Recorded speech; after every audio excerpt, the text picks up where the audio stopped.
Olá, boa tarde. Estamos na Semana da Consciência Negra. É um período dedicado à reflexão e também à memória e ao debate sobre a história e a realidade dessa população aqui no Brasil. Olha, daqui a 2 dias, no dia 20, é celebrado o Dia da Consciência Negra.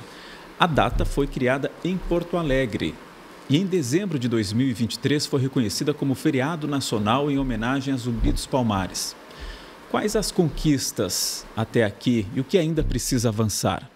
Como estão a luta, a cultura e a presença do povo negro na sociedade brasileira?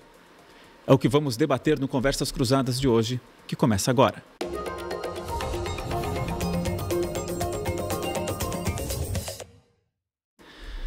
4h22, estamos mais cedo do que o nosso horário habitual hoje, nessa terça-feira, 18 de novembro de 2025, dia bonito em Porto Alegre, tarde ensolarada, a gente está vendo aí na imagem do alto do Morro Santa Teresa, capital gaúcha com 26 graus agora, e a gente reitera aquele convite para você se inscrever no nosso canal de GZH no YouTube, caso ainda não seja inscrito, faça a sua inscrição. Estamos aqui, vamos com a parcial, 836 mil inscritos.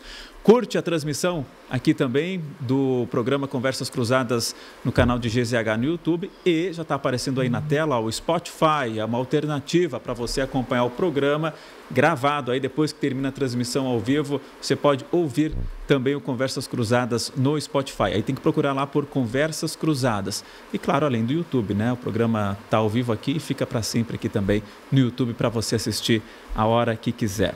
Bom, vamos fazer a apresentação então do time do Conversas Cruzadas de hoje. A gente está recebendo aqui o Antônio Carlos Cortes, advogado, escritor, membro da Academia Rio Grandense de Letras e membro fundador do Grupo de Pesquisas Palmares, que implementou o Dia da Consciência Negra em 1971. Daqui a pouquinho a gente vai ter uma breve aula, então, desse dia 20 de novembro. A gente está recebendo também aqui a professora Fernanda Oliveira, ela é historiadora, professora da URGS, ela que assina o enredo da Portela para o Carnaval 2026 do Rio de Janeiro. Daqui a pouquinho a gente vai falar também desse enredo que tem muito a ver aqui com o Rio Grande do Sul. Temos hoje também aqui o Tiago Ribeiro, sambista da banda Tiago Ribeiro e Amigos, residente no projeto Samba do Quintana. E para completar o nosso time aqui do Conversas Cruzadas, a nossa colega Kise Abreu, repórter de GZH, nossa colega aqui do grupo RBS. Bom, gente, o chat está liberado ali para você mandar a sua mensagem, sua pergunta, sua opinião. E nós vamos começar a girar a nossa mesa aqui. E é claro que a gente vai começar perguntando para o Antônio, que é parte da história, né, dessa celebração, desse dia importante do 20 de novembro.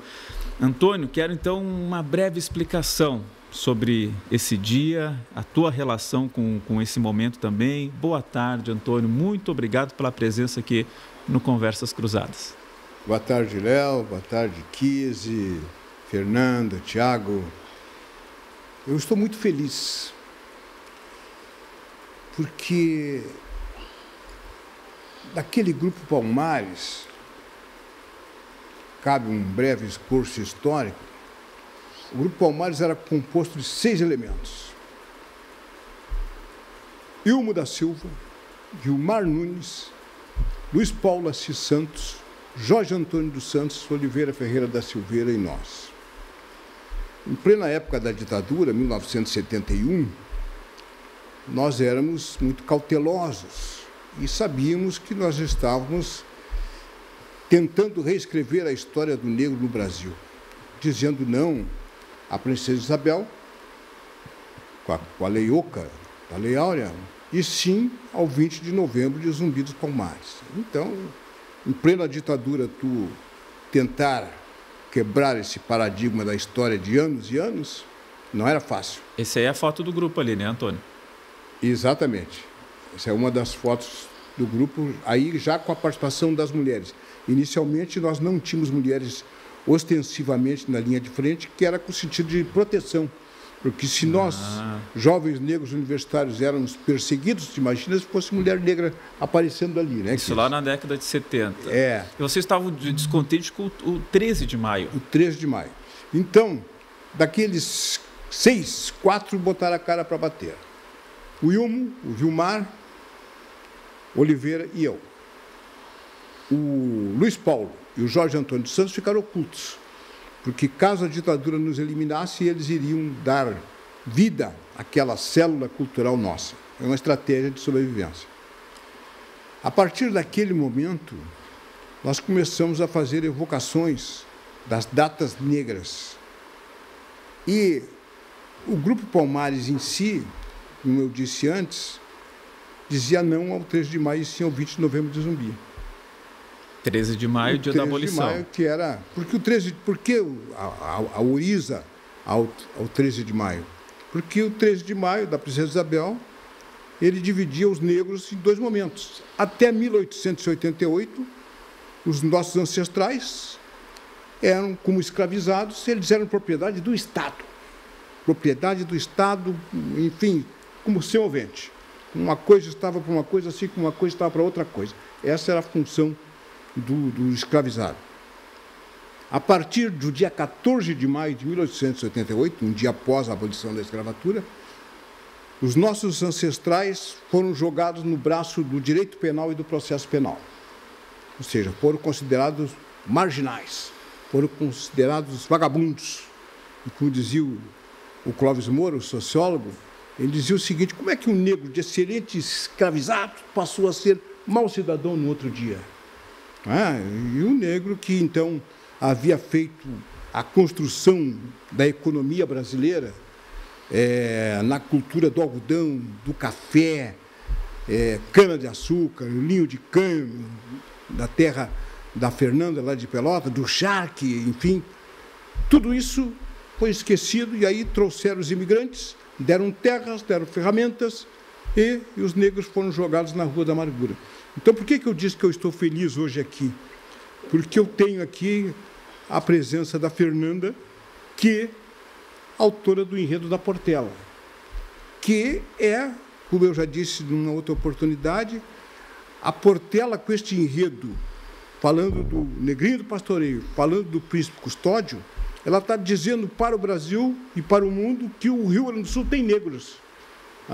E negros que, através da religiosidade, religião está dizendo, né, vem do latim relicare, ligação do alto com o baixo, esse ato de ligação com a terra é muito importante para este momento especial que a Portela está levando para a Avenida, que é eu até me emociono porque não estão mais aqui o Oliveira Ferreira da Silveira, Gilmar Nunes, que também era de Pelotas, Fernandes, e o Ilmo Silva.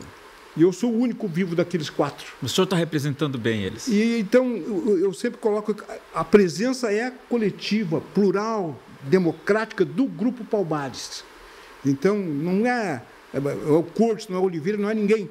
É o grupo que é importante na história do Brasil, que nós conseguimos. Então eu estou vivo para poder ver que hoje o Brasil, no 20 de novembro, discute, analisa como uma data de reflexão, não um feriado pelo feriado, mas uma data de reflexão. Sim. De políticas afirmativas em favor do povo negro, que continua ainda sendo discriminado, segregado e sofrendo esse racismo que é doentio até hoje. Mas, seu Antônio, e aí o 20 de novembro é pela data simbólica da morte de Zumbi dos Palmares. É isso, aí foi escolhido o 20. Só para sintetizar, eu era aluno do curso de Direito da URGS, em 1970, por ali, né?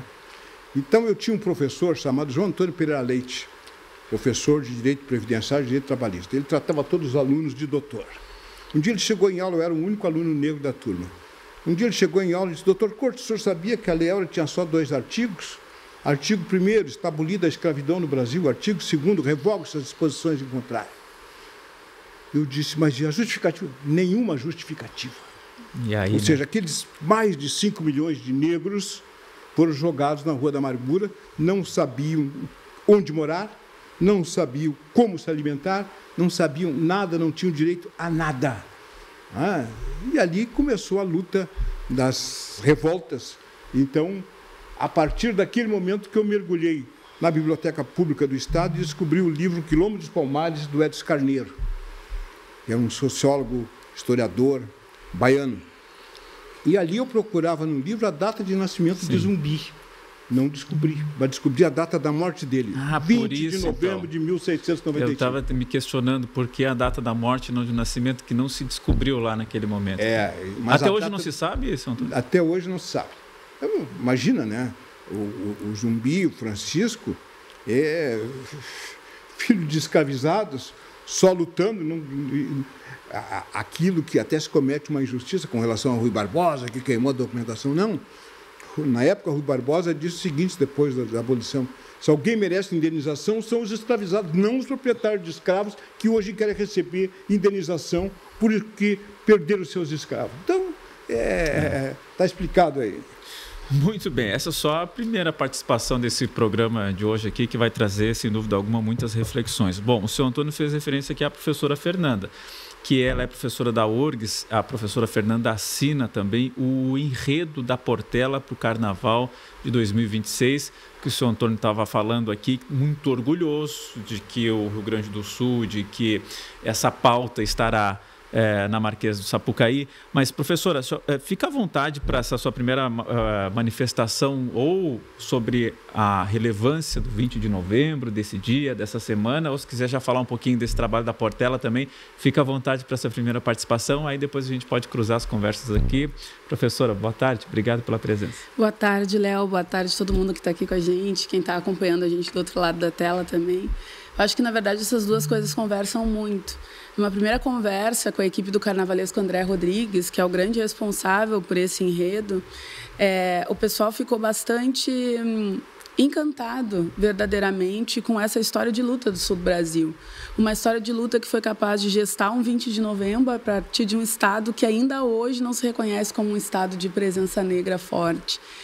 E quando a gente é questionado fora do Rio Grande do Sul sobre o 20 de novembro, as pessoas geralmente pensam que o 20 foi formulado na Bahia, no Rio de Janeiro, até mesmo em São Paulo. Mas muito raramente vai passar pela cabeça das pessoas que foi no Rio Grande do Sul. Então, essas coisas conversam, a importância do 20 de novembro, que é uma data para a gente refletir sobre a nossa consciência, a consciência negra, a construção do Brasil a partir da população negra, e uma construção que não se restringe ao passado, mas que permanece ao longo do tempo e chega no hoje, significa também pensar como é que o Rio Grande do Sul pode ser descoberto fora daqui, que é um pouco do que a Portela pretende fazer.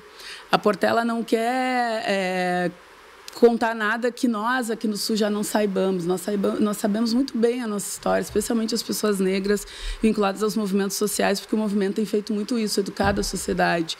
Mas fora daqui as pessoas não sabem. Então, a ideia dessa águia que se encontra com o nosso negrinho, acho que uma das nossas principais lendas, que foi imortalizada pela pena do Simões Lopes Neto, um outro conterrâneo, né?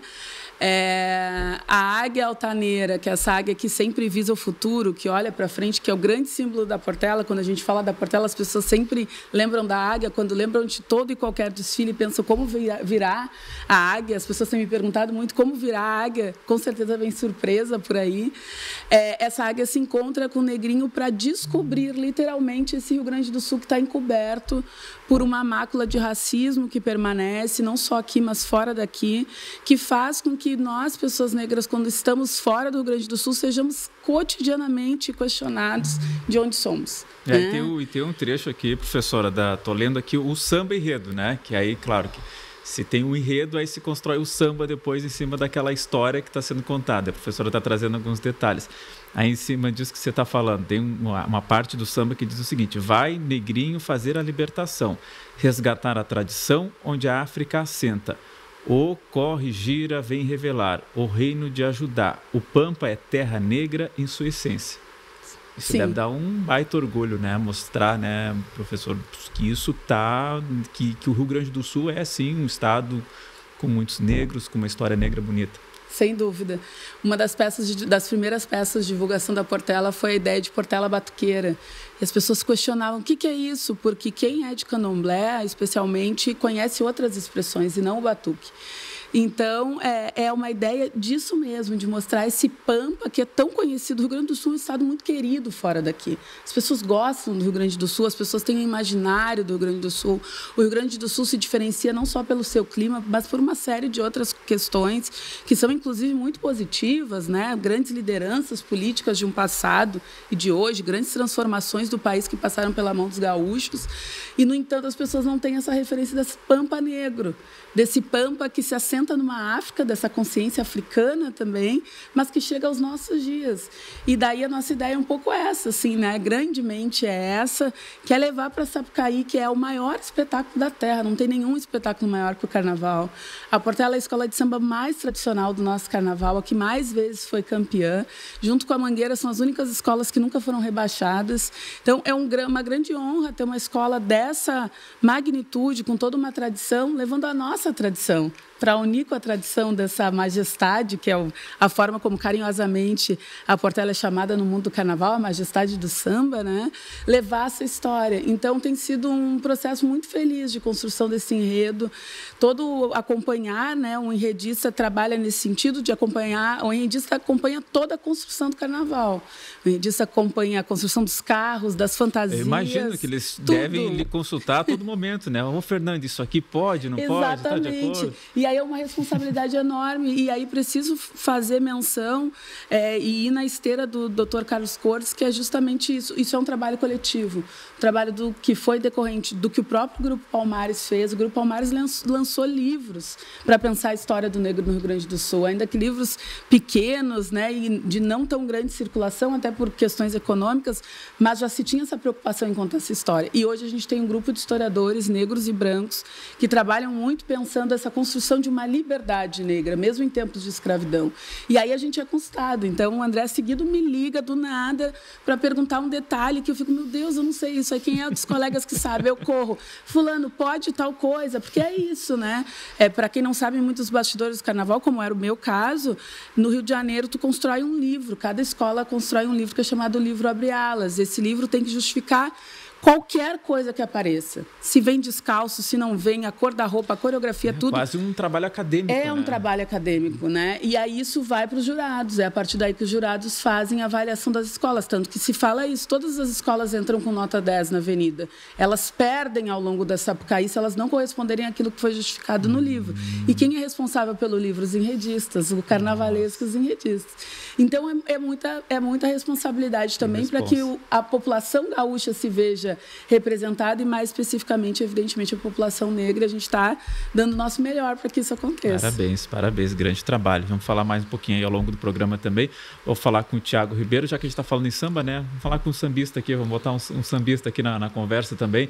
Thiago, te apresenta aí rapidamente e já nos traga um pouco aí da tua primeira reflexão sobre tudo isso que a gente está falando aqui. Boa tarde, Thiago, obrigado pela presença. Boa tarde, quero agradecer o convite, estar com essas vozes potentes negras aqui. Boa tarde, Léo. É isso, eu tenho muito orgulho de ser negro, né? E orgulho de viver do samba, a raiz da minha família tem uma raiz de samba e sempre a minha mãe saía no carnaval, sempre tive o samba muito presente na minha família, né? Então não podia ser diferente, né? Graças a Deus eu estou seguindo esse caminho e está dando muito certo, graças a Deus. Adentrei o nosso projeto lá na Casa de Cultura, já estamos há 2 anos lá com o Samba do Quintana. Samba do Quintana. E a galera já meio que tá no calendário da cidade, né? Esse samba, a galera sempre comparece. E em seguida aparecem pessoas do Rio de Janeiro lá que me olham assim e ficam espantados, assim. Pô, eu não sabia que tinha isso aqui em Porto Alegre. E eu fico muito feliz por isso. E é isso, gente. E tem isso de surpresa mesmo, né? Do restante do Brasil. E como a Fernanda tinha comentado, às vezes, da surpresa de as pessoas saberem que o 20 de novembro teve origem aqui. E por incrível que pareça, muita gente se surpreende quando conhece um cenário de samba muito forte no Rio Grande do Sul, né? E a cena, hoje em dia, em Porto Alegre, vamos botar, vou fazer 41 anos, eu toco desde os 17 anos na noite. E eu lembro que, tipo, eu fazia samba só na Saldanha, nas escolas de samba, na periferia. Hoje em dia, o meu samba está muito forte, não só o meu, como de vários outros artistas que circulam aí pela cidade. A galera todo mundo trabalha, se quiser, bem dizer, de segunda a segunda. Eu toco de terça a domingo. E, tipo, hoje em dia eu toco no Rio Branco, no Bonfim, em toda a Cidade Baixa ali, eu toco em quase todos os bares. E isso, há um tempo atrás, era só mais o reggae, o pop rock. O samba não tinha essa força que tem hoje em dia na cidade, né? Então, é muito prazeroso para nós negros ver essa evolução, né? E a Casa de Cultura nem se fala, né? É um cenário fantástico, né? Para fazer uma roda de samba. Perfeito, perfeito. E aí já tivemos muitas participações ali, principalmente, na maioria das vezes, a gente dá a oportunidade para mulheres negras cantarem lá. Alguns homens cantaram, mas sempre, na maioria das vezes, a gente opta por chamar mulheres para cantar lá. Vem cá, Thiago, e as reflexões que a gente vem fazendo aí sobre o 20 de novembro, a importância de se debater ainda, que há ainda muitos avanços a perseguir, como é que tu encara essa discussão hoje? Eu acho que tem que evoluir muito ainda, né? Eu sinto assim que parece que a gente tem que sempre estar mostrando que a gente é boa gente, sabe? É bem difícil, a gente vive num estado que a colonização europeia é pesada pra cima da gente, então a gente evoluiu bastante em alguns aspectos, mas tem muito que evoluir ainda. E eu vejo assim, né? E peço a conscientização das pessoas, né? Tenho muitos amigos brancos hoje em dia que, se eu vou cantar um pagode comercial assim na roda, eles, não, Thiago, chega de pagode, mostra a tua verdade, sabe? Canta o samba de raiz. Porque eu procuro sempre agradar a todos os públicos, né? Mas acontece muito isso. Eu tô vendo que, tipo, tem uma galera branca hoje em dia que se ligou na ideia, sabe? E sabem cantar as músicas e estão conosco, né? Muito bem. Bom, vamos falar com a Kizzy Abreu, que é a nossa colega repórter de GZH. E atenção que a Kizzy está de aniversário. Kizzy, parabéns, parabéns. E que honra ter a Kizzy aqui no aniversário, que alegria. Veio comemorar com a gente aqui no Conversas Cruzadas. E faz aniversário num dia importante, né, Kizzy? 18 de novembro, quase no 20 de novembro. Quase. A Kizzy que está junto com outras colegas, né, Kizzy, fazendo aí uma série de reportagens em GZH, tratando justamente dessa pauta da consciência negra. Enfim, fala um pouquinho desse trabalho, o que a gente já está podendo encontrar em GZH, o que vem por aí ainda. Bom, boa tarde, Léo. Boa tarde a todo mundo que está nos assistindo. Eu, junto com duas outras colegas, repórteres de GZH, Daniela Oliveira e Gabriela Ferreira, a gente está desenvolvendo o projeto Raízes Negras. E ele começou a ser distribuído ontem, né, segunda-feira, foi a primeira matéria, e o objetivo desse projeto é justamente dar voz a pessoas negras e mostrar que o Rio Grande do Sul também é um local de pessoas negras. Então, a nossa ideia foi trazer o protagonismo negro para esse projeto. Então, a gente tem pessoal do empreendedorismo, pessoal da cultura, pessoal do esporte, onde a gente consegue mostrar que o negro pode estar, sim, onde ele quiser e tirar ele daquele lugar de subserviência que ele ficou durante muito tempo e que ainda hoje, né, permeia um pouquinho dentro da gente. Então, a gente mostra que, sim, pessoas negras podem ser transistas, podem ser empreendedores. Então, a gente tem diversos cases, né, de sucesso, entre tantos que a gente tem aqui no Rio Grande do Sul. Mas o Raízes Negras é justamente para isso, assim, para a gente dar voz e protagonismo ao povo negro. Ontem, então, saiu a primeira matéria, então vocês podem conferir dentro de GZH, nas nossas redes sociais, saiu no impresso, a gente conseguiu ter uma visibilidade bem boa desse projeto, uma distribuição bem bacana dentro da casa. Hoje saiu mais um episódio que é sobre cultura, então a gente traz o povo negro como protagonista dentro da área de cultura. Amanhã a gente tem o especial sobre esporte e saúde, onde a gente conversa com a Daiane dos Santos, que é um dos grandes nomes do esporte, né? Nossa ex-ginasta. E no dia 20 a gente tem um especial que é um contexto histórico mesmo, onde a gente explica o porquê do 20 de novembro, onde a gente traz toda essa base para que esse dia seja tão importante aqui no Rio Grande do Sul. A gente está vendo ali, né, Kizzy, as fotos da reportagem do empreendedorismo, né? Essa que é a sua reportagem que foi ao ar ontem e trouxe alguns cases aí de sucesso no empreendedorismo. Mas falando especificamente sobre isso, tá? Do empreendedorismo, onde está a dificuldade dos negros em alcançar um sucesso no empreendedorismo? É a dificuldade que existe de modo geral na nossa sociedade e que torna isso mais difícil para os negros também, ou algum outro ponto específico que você encontrou aí na apuração? O que acontece, Léo? A gente tem 2 cases. A gente tem a Elisa Mateus, que ela está à frente do Tranças África, e a gente tem o Luiz Campos, que está à frente do Griot Burger. São 2 empreendimentos já consolidados aqui no Rio Grande do Sul. Por exemplo, a Elisa veio de Angola. Então, ela veio para cá porque a família dela o pai dela acabou ganhando uma bolsa aqui na URGS para estudar geologia, e ela veio para cá. E teve uma frase que a Elisa usou durante a nossa entrevista que me tocou muito, que ela disse que aqui em Porto Alegre foi que ela se descobriu uma menina negra. Porque em Angola era ela mais uma entre tantas. Sim. Então, aqui em Porto Alegre foi que ela se descobriu uma mulher negra, uma menina negra. E aquilo para mim foi muito impactante, porque a gente sabe que existe esse momento em que a gente vira uma chavezinha e a gente entende que a gente é uma pessoa negra e que a gente vai ter obstáculos diferentes de outras pessoas. Então, os 2 cases me trouxeram muito essa questão da gente se olhar e a gente entender que a gente pode sim ocupar todos os espaços, que a gente pode sim estar onde quisermos. Porque, de novo, né, como eu disse anteriormente, durante muito tempo a gente foi colocado naquele lugar de subserviência, naquele lugar onde a gente precisava servir ao outro e não a gente ser protagonista das nossas histórias. Então, eles me trouxeram muito isso, que até para eles entenderem que eles sim poderiam ser empreendedores, que eles sim poderiam apostar, né, naquela ideia, naquela iniciativa e que daria certo, que teria público, foi um trabalho muito mais interno do que externo, eu diria, inicialmente. Assim. Foi muito interno deles se entenderem enquanto empreendedor para soltar aquela ideia para o mundo. E, obviamente, depois a gente lida com todos os problemas, né, estruturais que a gente tem, principalmente sobre o racismo estrutural. Tem um trecho da minha conversa com o Luiz que ele fala sobre a questão econômica, sobre ser difícil ter uma análise de crédito, né, ser liberado um crédito para um empreendedor negro, que claramente é uma diferença, né, de um empreendedor branco. Então, a gente tem esses entraves iniciais que são pessoais, mas depois também a gente lida com o racismo estrutural. O Tranças África hoje tem 17 anos aqui no Rio Grande do Sul, o Griot tem 5 anos, são empreendimentos já consolidados, mas que tiveram que enfrentar essas barreiras inicialmente.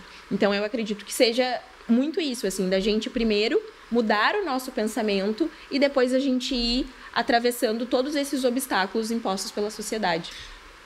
E qual é o principal obstáculo imposto pela sociedade na tua avaliação, Kizzy? Claro que, assim, nos últimos anos a gente teve, sim, muitos avanços, né? E em diversas outras situações percebemos que ainda a gente convive com situações muito complexas. No teu caso, especificamente, o que pode trazer de relato, assim, de que tu enxergas como o maior obstáculo hoje? Eu acredito que o maior obstáculo ainda seja o racismo estrutural que a gente vive. Porque a gente, enquanto pessoas negras, né, que nem eu disse antes, tem um momento que a gente vira a chave, que a gente se entende como uma pessoa negra, a gente sabe que a gente precisa ser 3, 10 vezes melhor do que qualquer outra pessoa para ocupar o espaço que a gente quer. Então, durante a faculdade, por exemplo, eu sabia que eu precisava ser melhor do que as outras, e não numa questão de prepotência nem nada, de ser a melhor da turma, mas sim de, vamos dizer assim, correr de forma justa ao lado delas em questão de oportunidades, em questão, enfim, de desenvolvimento profissional mesmo dentro da carreira. Eu sempre soube que queria fazer algo com comunicação, sempre fui muito comunicativa, mas também sei que é uma área muito embranquecida, uma área que ainda é predominada por pessoas brancas, por mais que a gente venha avançando. Então, a gente também tem esse entendimento de que, a partir do momento que a gente escolhe exercer uma profissão, a gente tem que correr muito mais do que as outras pessoas para ter uma competição digna, digamos assim. Quando você fala em racismo estrutural como o principal obstáculo, eu imagino que aí seja muito complexo, porque É o racismo, muitas vezes, em pequenas coisas do dia a dia que podem parecer que não, mas né? Ou coisas um pouco que podem parecer subjetivas, mas que dentro de ti não é tão subjetivo, está muito claro aquilo.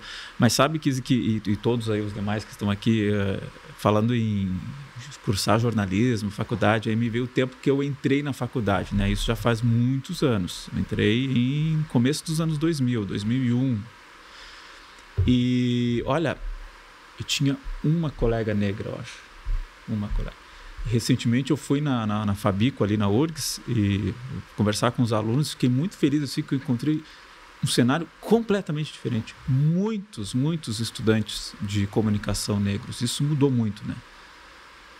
Pelas cotas. Com certeza. Eu tenho feito tenho sido convidada para ir dar palestra, coisas na URGS, assim, e fico muito feliz de ser reconhecida como profissional e ir até lá. E realmente, eu, por exemplo, venho de faculdade particular, então meus pais não fizeram faculdade, eu e minha irmã nos formamos em faculdades particulares, e justamente eles tiveram esse olhar de vou dar para as minhas filhas o que a gente não pôde ter.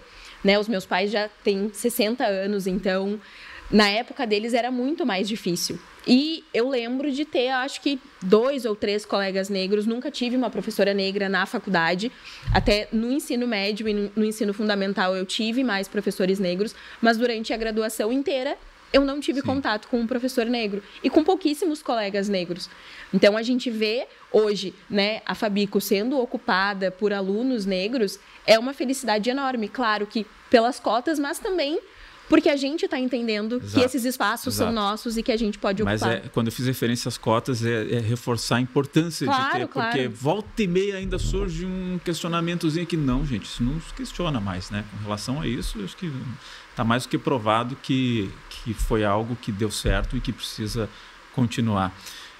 Tá chegando muita mensagem aqui, viu? O pessoal está acompanhando aqui, deixa eu ler algumas aqui. A Luciana Soares, boa tarde, muito bom tema, belíssimos convidados, compondo a mesa. Lucilene Ataíde, excelente tema, parabéns pelo debate, uma verdadeira aula. A Luciana Soares aqui, a Portela eu amo. Luísa Prado, boa tarde, excelente tema, beijo para aniversariante do dia e grande jornalista 15 de abril. A Luciana completa aqui ainda. Eu mesma fiquei surpresa com as informações da professora. Em Salvador foi uma surpresa quando saiu uma reportagem há uns anos que o estado no Brasil com mais terreiros de candomblé é o Rio Grande do Sul. Eu gosto muito da Denise, que apresenta o Super Sábado, a Denise Cruz, né? E a Roxane, com os lindíssimos cachos. Gabriela Ferreira, reportagem excelente, grande jornalista, fazendo referência aqui à reportagem da Kise. Doutor Antônio, vamos lá. O que o senhor enxerga, doutor Antônio, assim, que a gente conseguiu mais evoluir com o tempo com relação a isso e o que ainda está muito atrasado? Aqui no Rio Grande do Sul é uma ilha, né? No sentido mais negativo possível. E explico fazendo um link no que a Kise colocou. O Rio Grande do Sul, se nós pegarmos em termos de turismo, política de turismo, tu enxerga o trabalho de Canela e Gramado. Parece que o resto não existe. Parabéns a eles que fizeram todo um trabalho estrutural. E o Rio Grande do Sul é dividido entre a parte norte e a parte sul. A parte norte do Rio Grande do Sul tem um certo progresso. E a parte sul, ali Rio Grande, Pelotas e tal, tem uma dificuldade. A origem dessa dificuldade vem do quê? Do estrutural que a Kise colocou. Porque eu falei antes das charqueadas, onde os nossos antepassados negros, trabalhando no charque, o sal, para conservar a carne, na época, eles perdiam os dedos das mãos e dos pés. Era o maior índice de suicídio na região. Então, o príncipe Custódio, quando chegou ao Brasil, andou lá para o Bagé, terra do meu avô, Hermenegildo, depois andou em Rio Grande, depois andou em Pelotas. Veja bem, por que será que ele, um mestre, um griot da cultura negra mundial praticamente, mas veio aqui no Rio Grande do Sul? e chegou nessas duas regiões. E, então, o Rio Grande do Sul é dividido, uma parte norte e outra parte sul. Então, os resquícios das crueldades, dos privilégios que obtiveram aqueles que usavam a plantação de arroz, que exploravam o charque, que era o principal produto do Rio Grande do Sul, que concorria com o charque do Uruguai, estes resquícios se refletem agora.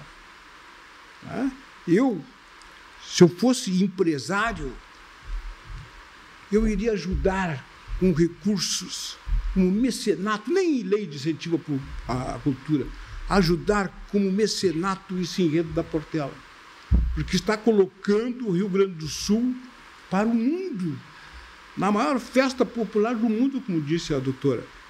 Então, eu vejo com dificuldade que nós só falamos do negro mais especificamente em novembro. Nada contra, é bom, é ótimo, nós lutamos por isso, mas gostaríamos que isso fosse escalonado de janeiro a dezembro, contando, por exemplo, que o Lupicínio Rodrigues, um dos principais compositores brasileiros, que hoje, junto com o Pixinguinha, outro negro, é patrono da música popular brasileira.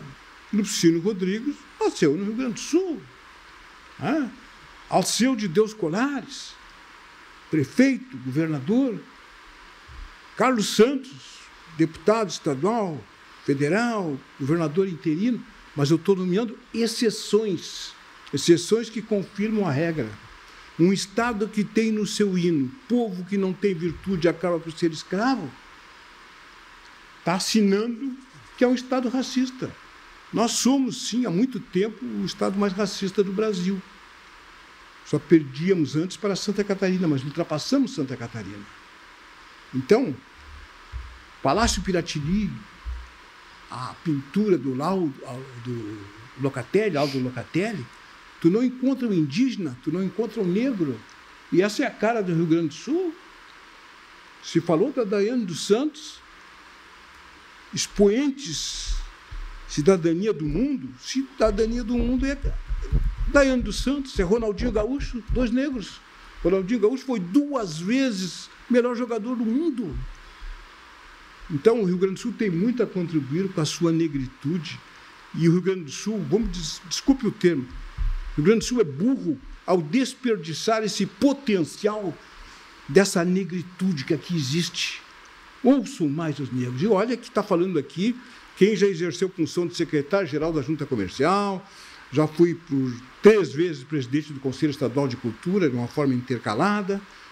Hoje estou na Academia Rio Grandense de Letras, mas sempre com exceção, não vou nem dizer mais nada a respeito disso, mas com o sentido de que o Rio Grande do Sul precisa despertar, precisa parar de apagar os negros, precisa fazer com que aquilo que o Grupo Palmares fez, essas tentativas de apagamento, precisam ser ressuscitadas. O enredo da Portela que diz o mistério do príncipe do Bará, a oração do negrinho e a ressurreição da sua coroa sob o céu aberto do Rio Grande. Ou seja, o mistério. Por que o mistério? Do príncipe do Bará, assento lá no mercado público. A oração. A palavra oração tem orar com uma ação, tornar algo positivo. Do negrinho, ressurreição, é dar uma ré para ressurgir, para receber a coroa sob o céu aberto do Rio Grande.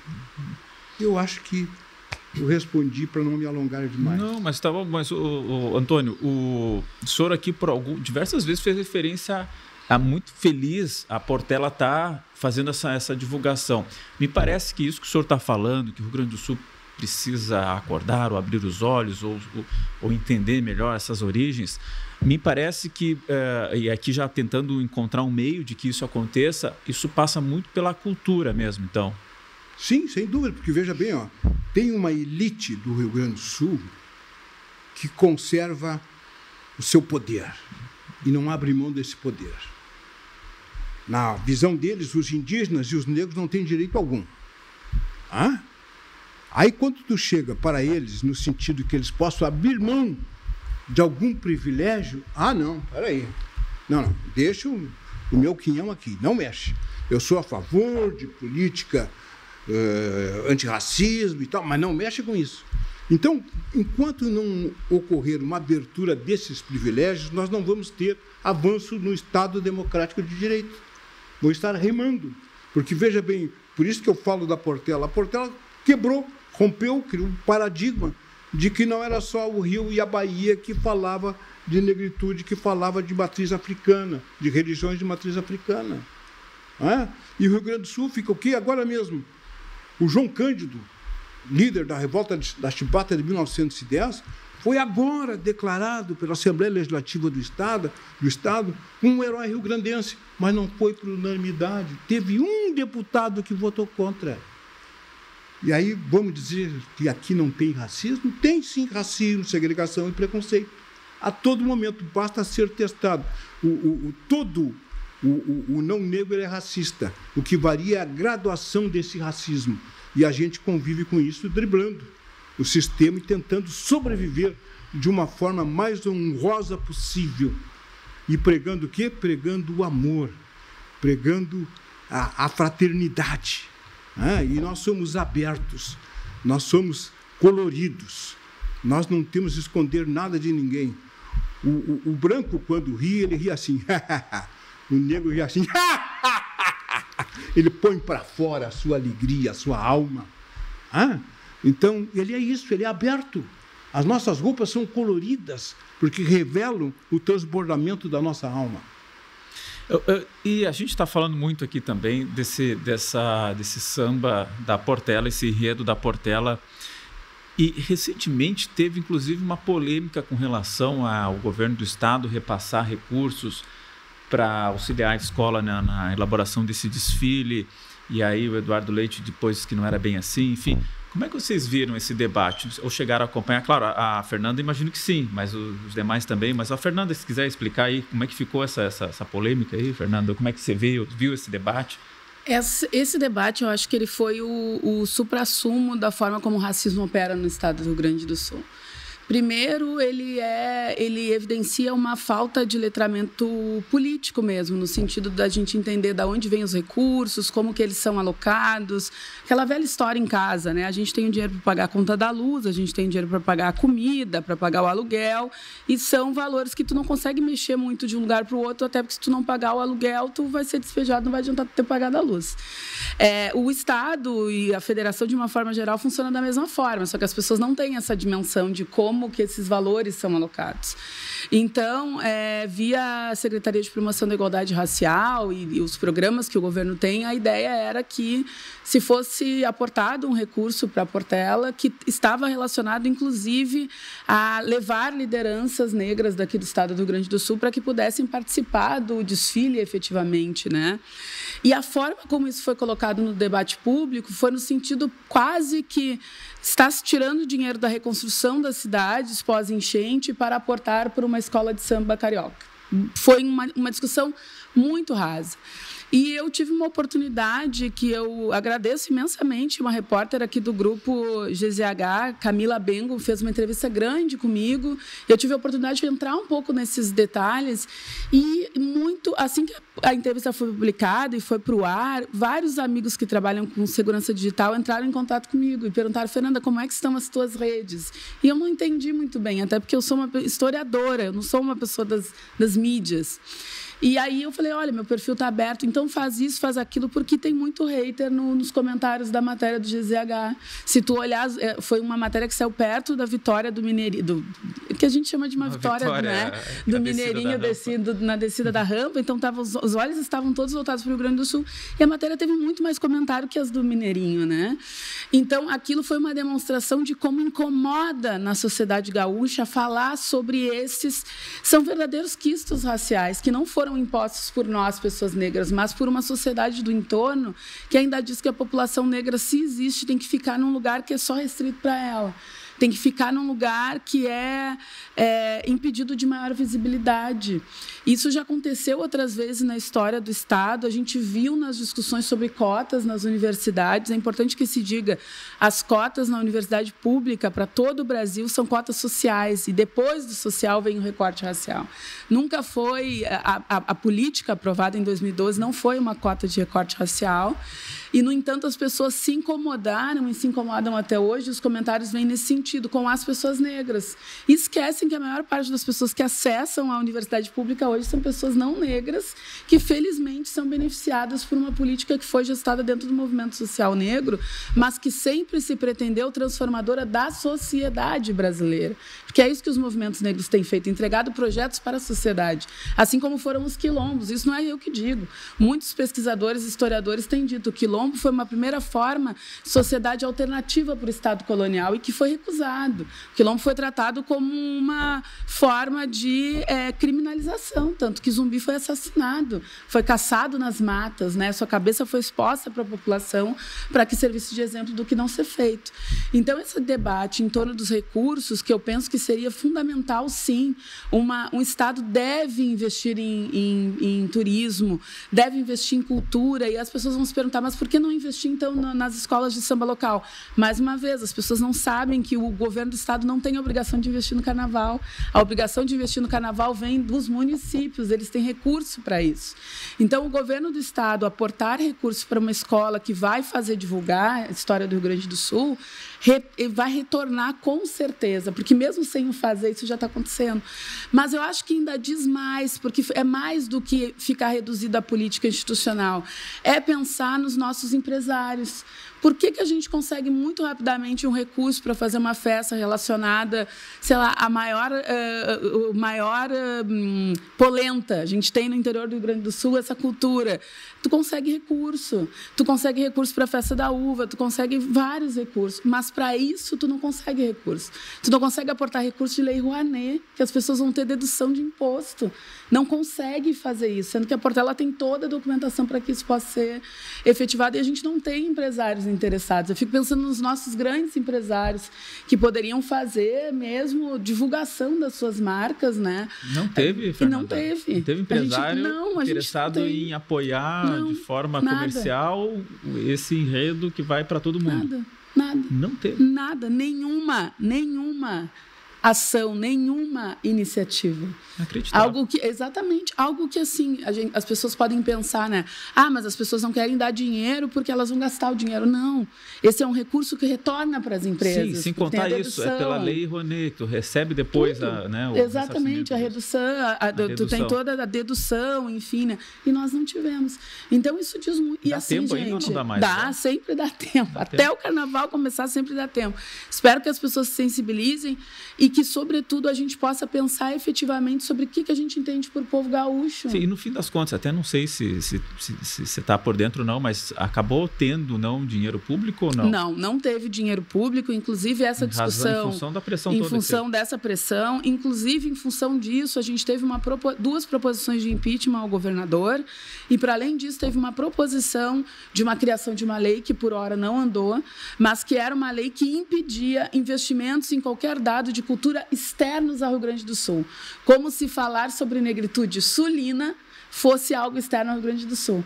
Isso fala, Léo, sobre a dificuldade... Eu sou uma professora de História de Relações Étnico-Raciais, disciplina obrigatória no currículo de História da Universidade Federal do Rio Grande do Sul, ou seja, aprovada nas mais altas instâncias do ensino superior no país, porque não é simplesmente criar uma disciplina, a gente obedece uma série de regras. A gente se depara cotidianamente com os efeitos do racismo. É sobre isso que a gente está falando. A gente está falando sobre as tantas camadas que operam no racismo. Quando a Kizzy falava sobre o racismo estrutural, e as pessoas às vezes têm dificuldade, mas o que é estrutura? Estrutura é falar de instituição, estrutura é falar sobre resquício do racismo, da escravidão, mas é falar sobre hoje, como é que as nossas escolas estão. Eu estive hoje fazendo uma atividade no Instituto de Educação, que é uma das maiores escolas da nossa rede estadual de ensino, uma escola modelo, a sua sede foi toda reformada, uma escola que dá gosto de estar. Os alunos do Instituto de Educação não têm um professor negro. Nenhum professor no seu quadro.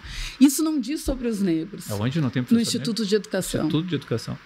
Não, isso não diz sobre os negros, isso diz sobre uma estrutura que dificulta o acesso, porque as pessoas frequentemente levam isso para o mimimi, né? Ai, tá sempre lamentando, tá sempre se lamuriando. Afinal de contas, tem os microempresários, tem os empreendedores, tem um Dr. Carlos Cores, tem uma Fernanda, tem um Tiago. Nós somos exceções ainda. No meu curso, eu tenho a felicidade de ter 2 colegas negros, mas muitos cursos da URGS não têm professores negros. Nós não chegamos a 1% dos professores das universidades públicas do país, pessoas negras. E não é porque nós não temos qualificação, nós temos, nós somos doutores, nós somos pós-doutores, mas há uma série de impedimentos. Isso é falar sobre racismo estrutural, é o acesso à educação, acesso à cidadania, acesso à cultura, quando o Tiago fala da importância de estar com a roda de samba em diferentes bairros e romper com a periferia. E não é negar a periferia, porque a gente continua lá. Mas é romper com esse espaço da periferia. A gente está falando de acesso à cultura. Imagina um jovem negro que olha para o Tiago e pensa: eu posso fazer da música um lugar para a minha existência. Isso faz com que esse jovem não esteja num outro lugar que seja de muito mais marginalização. Esse jovem pode se inspirar num Dr. Carlos Cortes, numa Kizzy, numa Fernanda, para estar em outros lugares. Romper com coisas que, às vezes, eles nem sabiam que podiam fazer, porque não está no teu horizonte. Uma coisa é tu crescer vendo muitos médicos ao teu entorno, muitos livros, muitas pessoas que falam, enfim. E outra coisa é tu crescer num outro lugar. Por que a maior parte dos nossos meninos querem ser Neymar?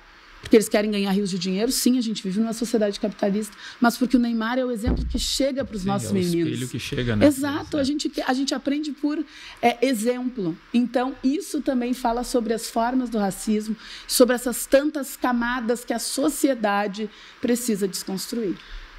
Aqui se falava do jornalismo, né? No jornalismo, como é importante ter, né, os jornalistas negros também para servirem de inspiração para as crianças. E a gente viu tantos exemplos aí, né, recentemente.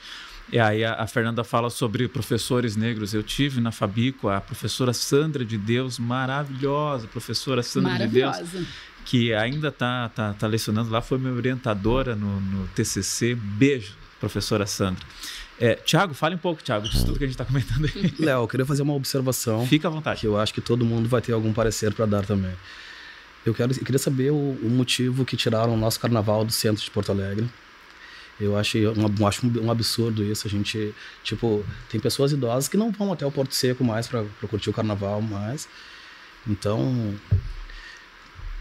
eu acho que a gente tinha que ficar centralizado, um sambódromo fixo ali, para fazer outros eventos da negritude, enfim, outros eventos esportivos também, de dança, sei lá, porque o acampamento Farroupilha se mantém ali centralizado. E eu, agora no último acampamento que teve, eu abri as redes sociais, era só brigaçada, só coisas horríveis, assim, sabe? E o nosso carnaval foi deletado do centro de Porto Alegre.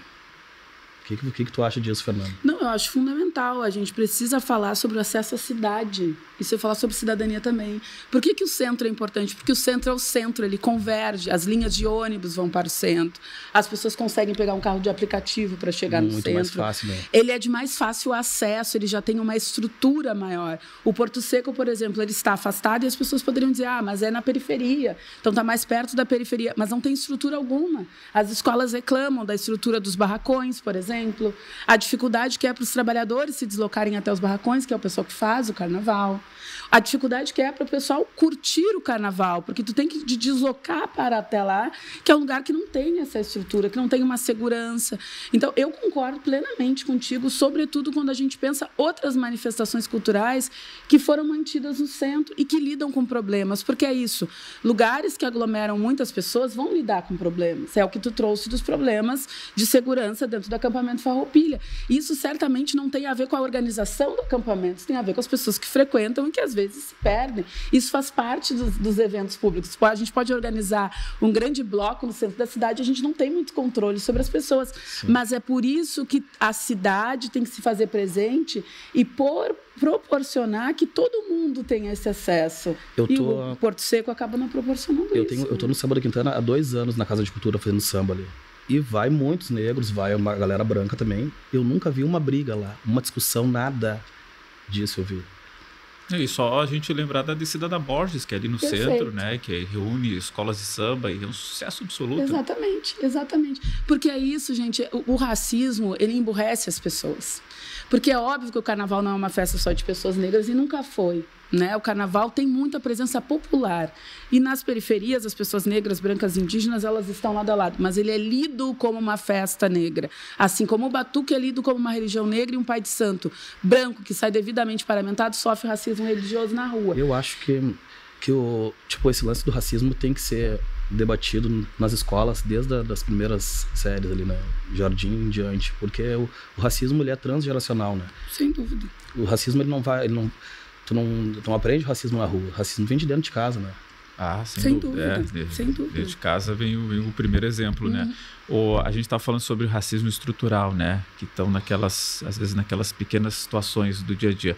O Joel Ângelos, que tá, e tem a foto dele aqui, um senhor negro, e ele coloca aqui, Joel Ângelos, filho do jornalista advogado Eloy Dias dos Ângelos. Tive uma lavanderia por incentivo do meu pai e tia na João Alfredo, Rua da República. As pessoas chegavam no balcão e perguntavam, gostaria de falar com o dono, sendo que ele era o dono da lavanderia. Outra situação que passei, sou proprietário de placas de táxi. Quando o táxi empregava em um carro 3 ou 4 pessoas, chegavam em mim e pediam o contato do dono para poder tirar folgas no meu táxi. E mais outra situação, no Rio de Janeiro fui casado com uma mineira negra, e quando ela falava que era casada com um gaúcho, perguntava se ela era casada com um branco. Aí entra aquela visão do resto do Brasil, que imagina o Rio Grande do Sul como um estado branco, né? Tainá Pires, já tive aula com a professora Fernanda e segue aqui. Bom, gente, são 5h17, a gente tem um minuto final aqui para cada um fazer uma última manifestação. Vou começar com a Kizzy, pode ser, Kizzy? Pode ser, aniversariante do dia. Aniversariante do dia. Mas eu acho que, sobretudo, agradecer o convite, agradecer por estar participando aqui do programa, estar junto com essas potências negras, convidar todo mundo a acompanhar o nosso especial Raízes Negras. E é justamente sobre isso, é sobre a gente ocupar os espaços, sobre a gente entender que a gente pode estar onde nós quisermos e que a força coletiva faz com que a gente vá para frente. Porque o racismo estrutural, como o Thiago trouxe, ele é transgeracional. Não sei se em algum momento ele vai deixar de existir. Mas mais dois é mais forte que um. Então, a gente junto, a gente consegue ir, né, ultrapassando essas barreiras. E o especial Raízes Negras traz isso. Traz a história de empreendedores, de iniciativas, de projetos que colocaram o pé na porta e sim, disseram, esse também é o nosso lugar. Então, muito obrigada de novo e acompanhe o especial em GZH. Muito bem. Parabéns de novo pelo aniversário e pelas reportagens que estão saindo aí nessa semana. Doutor Antônio, da mesma forma, muito obrigado pela presença, pelos ensinamentos aqui hoje. Eu fico com um exemplo do estado do Pará, que investiu no Carnaval do Rio de Janeiro patrocinando uma escola. O governador de lá disse que, se pudesse, faria todos os anos. Pelo retorno, não só por Lei Rouanet e outro, mas o retorno direto para o Estado. Ou seja, os produtos, o lado comercial, o lado cultural do Pará foi colocado na avenida com reflexo no grande espelho para o mundo. Então, o retorno que ele obteve foi grandioso. Então, é o apelo que eu faço, endossando o que a doutora Fernanda colocou. Você que é empresário do Rio Grande do Sul, dê o exemplo e aporte recursos, sim, na Portela. Não é simplesmente por isso, mas pelo retorno do Estado do Rio Grande do Sul, para que o Estado do Rio Grande do Sul possa ganhar uma vitrina em nível nacional. Não vou nem falar do internacional, porque é óbvio, né? Mas em nível nacional, para que enxerguem. Vamos seguir o exemplo do que faz Gramado e Canela. Nós temos, os argumentos convencem, mas os exemplos arrastam. Abram a sua cabeça e enxerguem essa oportunidade de levar o Rio Grande do Sul para além do Mambituba. Muito bem. Professora Fernanda, obrigado também pela presença aqui. Eu agradeço imensamente, convido aí o pessoal a acompanhar, né, que a gente vem desenvolvendo tanto no âmbito da URGS, a URGS tem todo um calendário ao longo de novembro, mas ao longo do ano também a gente tem feito muitas coisas. Evidentemente, acompanhem a Portela, espero que todo mundo vista a camisa azul e branco aí no próximo carnaval e que a gente possa continuar acompanhando a nossa cultura negra no Rio Grande do Sul, que é uma cultura muito forte. Então, muito obrigada pela atenção de vocês, espero que possamos seguir discutindo e compartilhando aí nossas reflexões durante muito tempo. O Tiago, quando ele entrou no estúdio, ele já chegou com um cavaquinho já pedindo para tocar e é óbvio, né, que ele vai tocar, né? Ele pediu e a gente vai dar esse direito, mas dá o teu recado final e já fala dessa canção aí para encerrar esse Conversas Cruzadas especial, Tiago. Valeu, obrigado. Tá? Valeu, Léo. Quero agradecer mais uma vez o convite e foi um prazer estar com vocês. Vou deixar um convite também. Na quinta-feira, no dia 20, estarei na Banda da Saldanha, um evento promovido pela Frente Negra Gaúcha, que é o Festival Solidário, né? Isso exatamente. Aí, de Zumbi. Tá todo Carlos mundo convidado. da Fé. Isso aí. Na Banda Saldanha, lá. Banda da Saldanha. Boa. E aí o cavaquinho, o que é essa música agora, essa canção? Essa música é Mistura de Raças, é uma música que eu fiz na pandemia, no momento que eu sofri um racismo. Que momento foi esse? Quer falar com a gente? Quer compartilhar rapidamente? Pode ser. Eu moro na Duque de Caxias, sou vizinho do Eduardo Leite. Do Palácio Piratini ali? É, sou vizinho do Palácio Piratini, entre a Bento Martins e a João Manuel. E eu fui entrar no meu condomínio, e aí tinha um senhor entrando, com o neto dele, assim, um senhor branco, e eu aproveitei, eu tava com o meu tag na mão, aproveitei o embalo, fui entrar junto. E ele pegou e me olhou assim, se apavorou assim, ficou... E eu peguei e subi, falei pra ele, eu sou do bem, cara, eu moro aqui, pode ficar tranquilo, e subi pra minha casa e sentei e vou escrever uma música sobre o racismo. Mistura de raças.